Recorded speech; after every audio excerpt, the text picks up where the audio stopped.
jaa, Adam sai ühte oma naise, Eevaga, kes jäi lapsotele ja tõi Kain ilmale ning ütles: ma olen issanda abiga mee ilmale toonud ja tema sünnitas taas.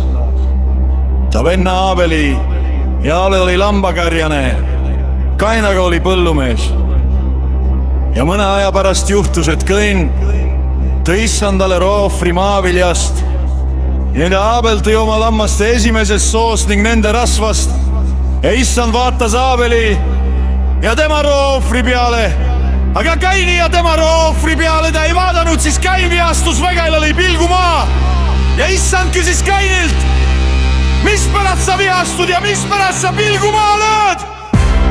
Eks ole, kui sa head teed, siis on su pilk tõstetud üles. Aga kui sa head ei tee, siis luurab patukse ees ja himustab sind, kuid sina pead tema üle valitsema.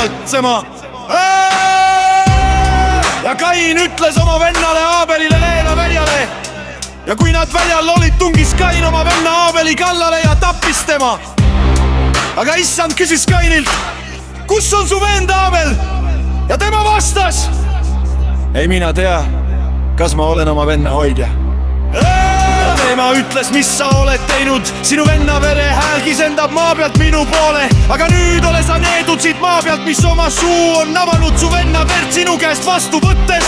Kui sa harid maad, siis ei anna sulle enam oma rammu. Sa peab vaalel olema hulkur ja põgenik. Ja Kain ütles issandale: mu karistus on suurem, kui ma suudan kanda.